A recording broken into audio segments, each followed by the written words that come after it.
Assalamualaikum warahmatullahi wabarakatuh. Sahabat beriman, berzikir adalah sebaik-baik perbuatan yang dapat membuat hati menjadi tenteram. Sangat beruntung bagi seorang muslim yang aktivitas kesehariannya tak luput dari berzikir.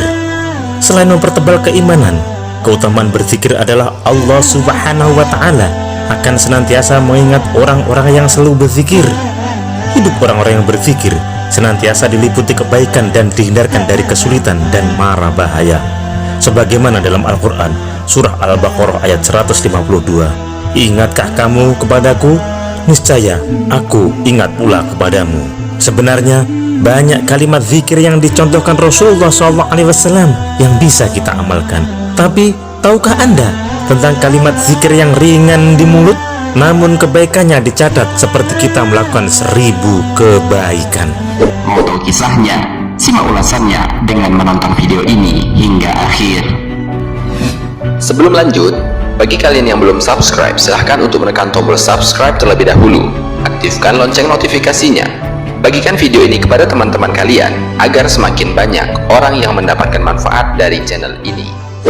Diriwayatkan oleh Imam Muslim dari sahabat Sa'ad bin Abi Waqqas bahwa Rasulullah SAW pernah bertanya kepada para sahabat dalam suatu majelis, "Adakah di antara kalian yang mampu mengerjakan 1000 kebaikan dalam sehari?" Tidak ada sahabat yang menjawab.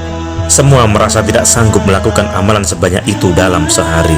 Seorang sahabat lalu memberanikan diri bertanya kepada Rasulullah SAW, "Bagaimana bisa seorang di antara kami mengerjakan 1000 kebaikan dalam sehari, wahai Rasulullah?"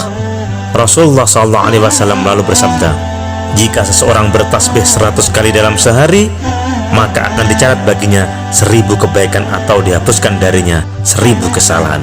Hadis riwayat Muslim.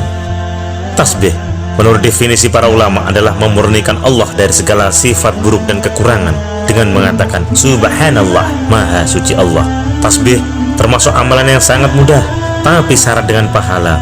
Sebagai bagian dari zikir, tasbih bisa dilakukan kapanpun dan dimanapun, tidak mesti di masjid, dan tidak harus dalam keadaan suci. Tasbih bisa dilafalkan dalam perjalanan pergi atau pulang kerja, di kantor, di rumah, di pasar, tempat olahraga, dan lain sebagainya. Tasbih adalah amalan para nabi dan orang-orang beriman. Sesungguhnya orang-orang yang beriman kepada ayat-ayat kami adalah mereka yang apabila diingatkan dengan ayat-ayat kami, mereka menyungkur sujud dan bertasbih dengan memuji Rabb mereka, sedangkan mereka tidak menyombongkan diri. Quran Surat As-Sajdah ayat 15. Bahkan seluruh alam semesta yang di langit, di bumi, dan di antara keduanya, sejatinya mereka semua bertasbih kepada Allah tanpa henti. Bertasbih kepada Allah apa yang ada di langit dan apa yang ada di bumi. Hanya kepunyaan Allah lah semua kerajaan dan pujian, dan Dia Maha Kuasa atas segala sesuatu. Quran Surat At-Taghabun ayat 1. Selain syarat dengan kebaikan dan pahala, tasbih juga memiliki banyak keutamaan. Yang pertama, tasbih adalah ucapan yang paling dicintai oleh Allah Subhanahu wa Ta'ala. Sahabat Abu Dzar pernah meminta Rasulullah SAW agar diajarkan suatu perkataan yang paling dicintai oleh Allah. Rasulullah SAW bersabda, perkataan yang paling dicintai oleh Allah adalah Subhanallah wa bihamdihi, Maha Suci Allah dengan segala puji baginya. Hadis riwayat Muslim. Kedua, tasbih adalah amalan ringan yang berat nilai timbangannya di akhirat kelak. Rasulullah SAW bersabda, 2 kalimat yang ringan diucapkan di lidah berat dalam timbangan dan disukai oleh Allah yang Maha Pengasih, yaitu kalimat Subhanallah wa bihamdihi, Subhanallahil azim. Hadis riwayat Bukhari dan Muslim. Ketiga, orang yang bertasbih ditanamkan baginya kurma di surga.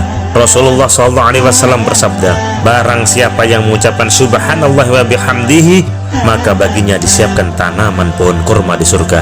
Hadis riwayat Ibnu Hibban. Keempat, tasbih menyelamatkan dari keburukan. Inilah yang dialami oleh Nabi Yunus alaihissalam. Seperti diceritakan dalam Al-Quran, Nabi Yunus yang ditelan ikan besar diselamatkan oleh Allah berkat tasbih yang beliau ucapkan. Maka sekiranya dia tidak termasuk orang-orang yang bertasbih, niscaya ia akan tetap tinggal di perut ikan itu sampai hari kiamat. Quran Surat As-Saffat ayat 143 sampai 144. Semoga bermanfaat. Wallahul muwaffiq ila aqwamit thoriq. Assalamualaikum warahmatullahi wabarakatuh.